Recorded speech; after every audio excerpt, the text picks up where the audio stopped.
I got one more while we're at it. I was just saying to you before. I got another little story about after I left.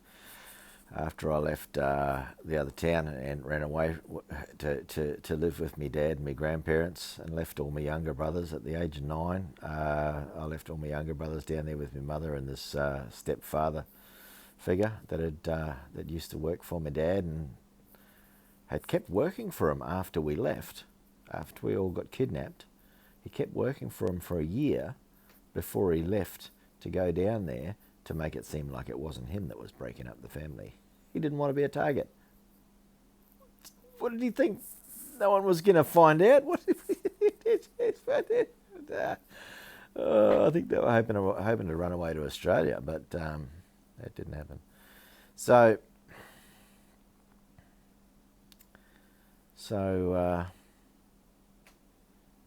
my brother's down there, my oldest of the younger brothers, and I guess we're trying to sort of like work out why different personality types become, a certain way. Is it because of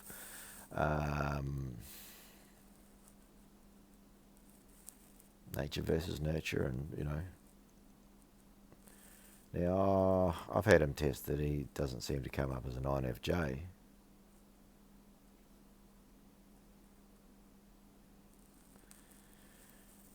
But he went through some stuff, at the age of 6 through to, whatever, I suppose. He would all of a sudden become the de facto oldest one. Probably didn't like that. He's always tried to play the peacemaker and stuff like that, but he doesn't really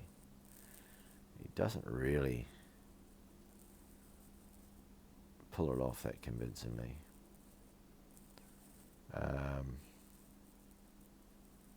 Bit of a shit of a kid, bit of a cunning little fella,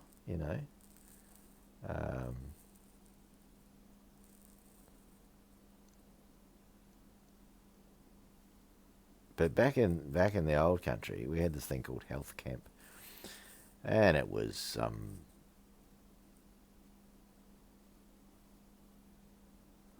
nice sounding name for a place where you send your kids when they're that fucked up that you got a couple of chances getting this kid on the right track before we take him off you and put him in some other sort of care, which would have been foster care or something like that, but some other positive role models to, whatever. So my brother had this friend that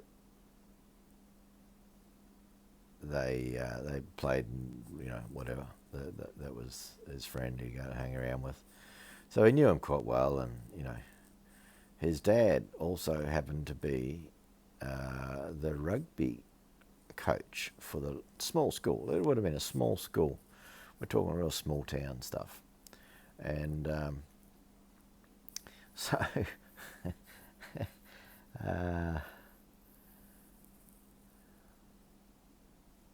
My brother can be a bit sulky. I think he probably...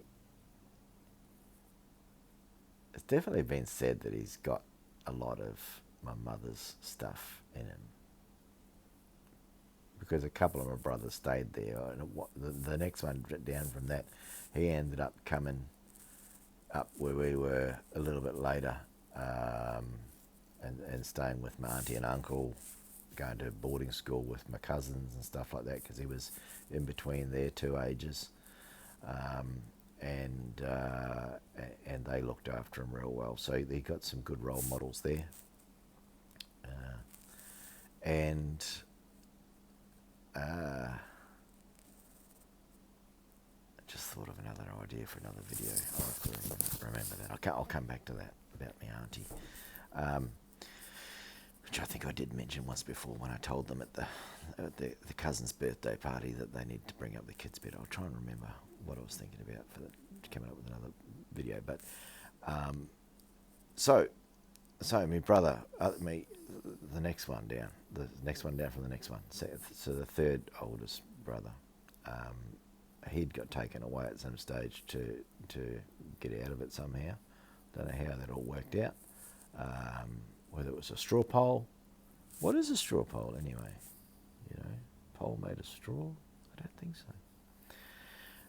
But he got taken away. So there's two of them left there, and with my mother, and then a third one, which was half brother, which my mother had gotten pregnant, I reckon, on purpose to keep the other bloke around, because he kept on taking off to Australia and fell in love with another girl, and I think he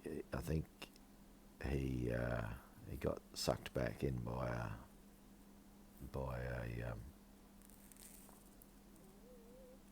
pregnancy deal, Anyway, that's all good. That's all good. That's how it works, isn't it? That's how.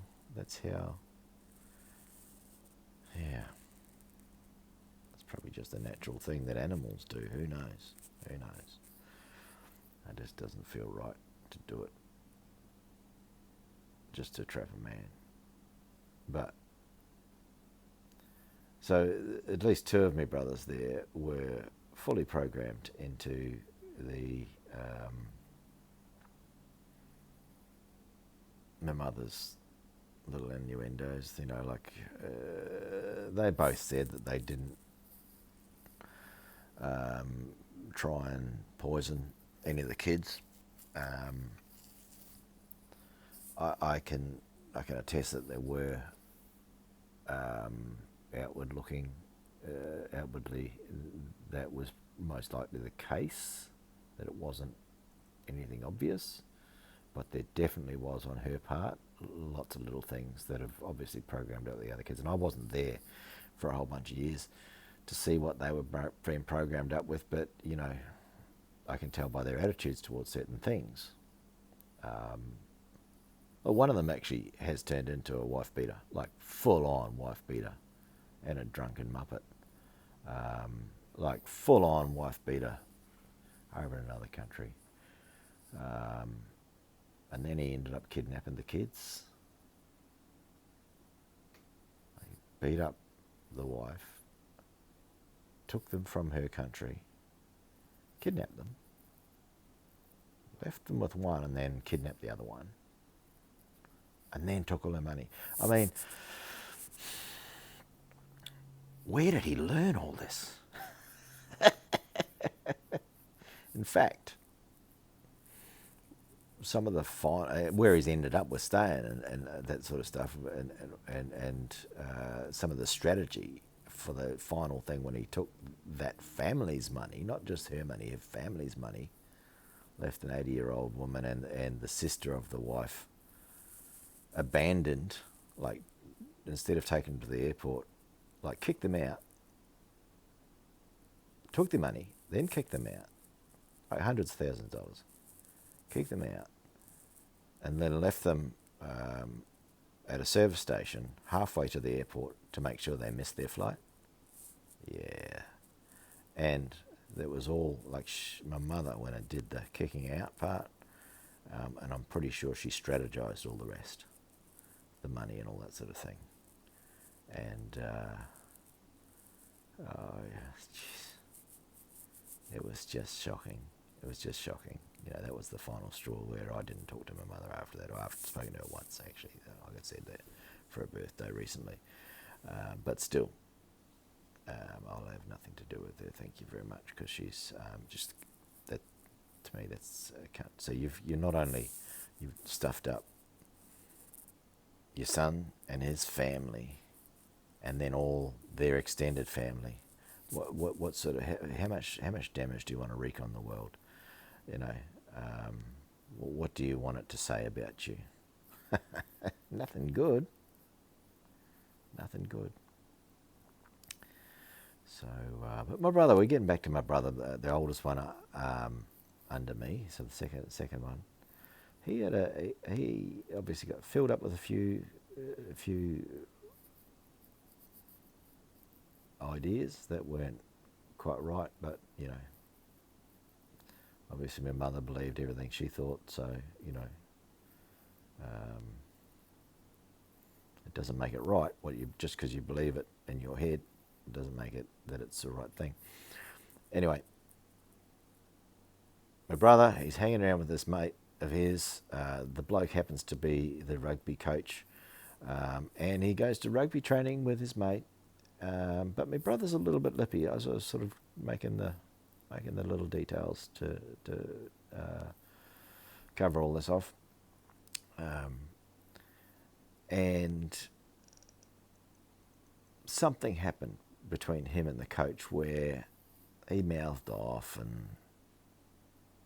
and so he said, "All right, you got to do however many push-ups." Okay, and then he mouthed off again, and he said, "Right, you've got to go. You're not in the footy training today. You can run around the entire field while we do our footy training. You're not in this." Right? So he's basically gone and taken him out of his group, ostracised him. And, my brother would have had some abandonment issues. I've abandoned him, whatever she's saying about the dad and all that sort of stuff. And the stepfather's coming and going and trying to get away as well. So he's sort of got nothing. Then this fella goes and does this thing. I'm just thinking this out loud now, actually. He goes and tells him to run around the field, and you're not part of the gang, right? So,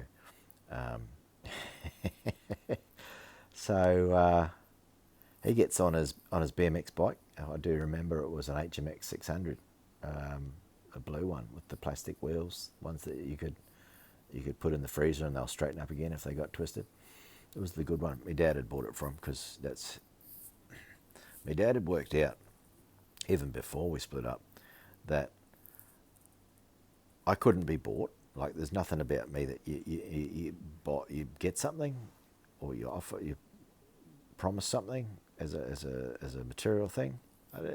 Nice, great, yeah, but I'm not gonna change the way I think for a thing.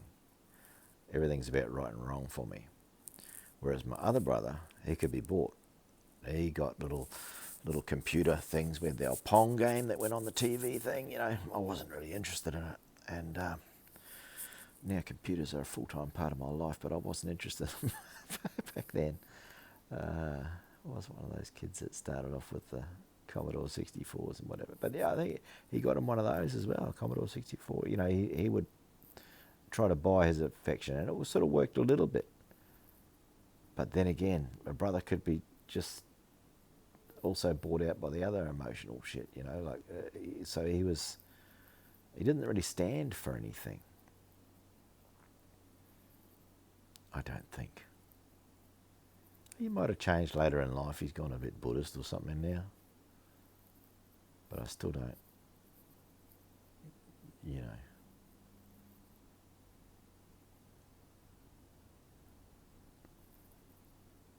I guess people in the family don't really trust him. Just the fact that you can be bought by things, or just you can change or something. I don't know what it is. But anyway, he jumped on his BMX bike and went round to his friend's place, because there was no one there right then. And he decided to burn the house down. So he got some matches, and because he used to, as I said before, we used to go down and buy the mother some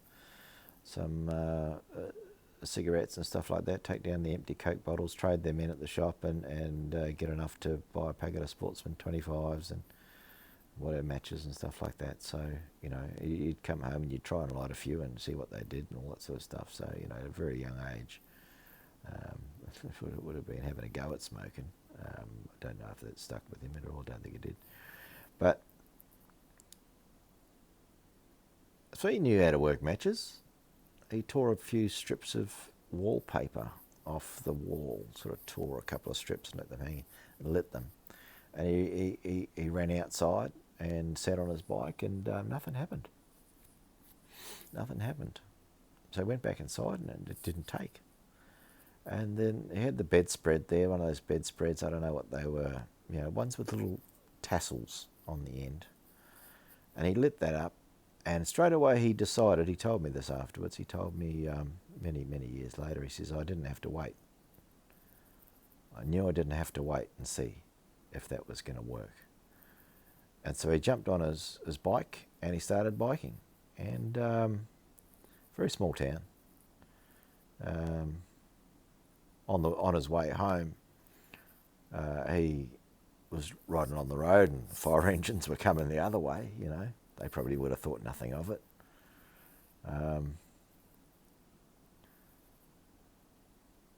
But yeah, burnt to the ground. This bloke's house was burnt to the ground because he slighted slighted my brother. He was probably feeling a bit fucked up with all the things that had happened, and sent to this thing called health camp for a couple of years to sort of teach him the right and wrongs and what you can and can't do in society. He'd been learning from my mother. He never really got away from her. Never really got away. She sucked him into the business a couple of times. I was in the business a couple of bits after one stage of business. Oh, it's just horrible. Horrible. So, anyway, my brother burnt down his mate's house because the footy coach, which was his mate's father, it, stood up for him, taught him some lessons about, hey, you need to, you can't just go around mouthing off, and have some respect for people. And it's like, he didn't.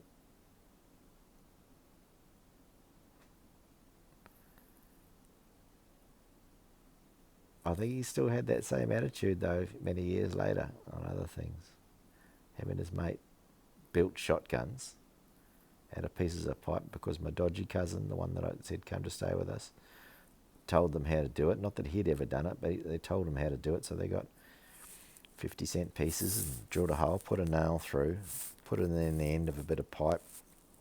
They might have even melted lead into the handle to make it work better, and then had another piece of pipe slide into it. They got shotgun cartridges from one of their mates' older brother and all this sort of stuff, and they found some old shack out in the country, and they just go there at 5 o'clock in the morning and go through hundreds of cartridges, shotgun cartridges, blowing apart this old shack. And how those pipes never split and blew them up, no one will ever know. But I saw them making them, and I said, mate, that's stupid. Don't do it. You're not using my tools to do that. They just waited till I wasn't home. And yeah, so he's done a few dodgy things, and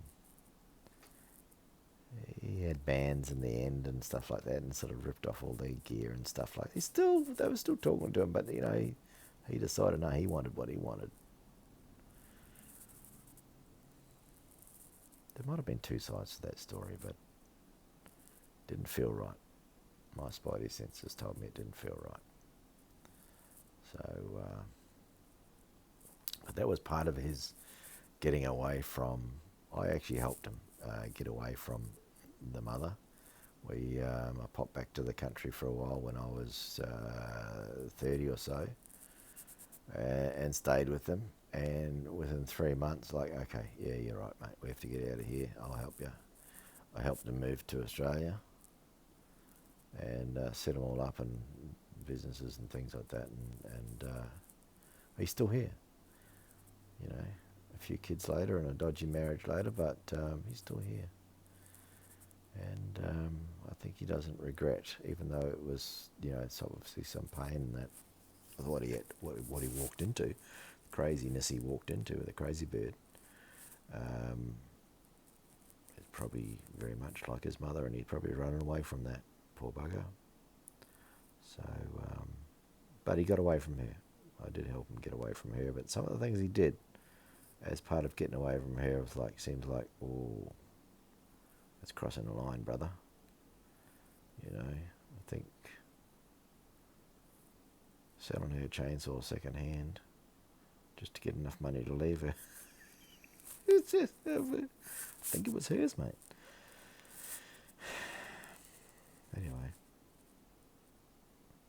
I wasn't happy with her either, so anyway. All right, I'm out. You know, this is all too much truth.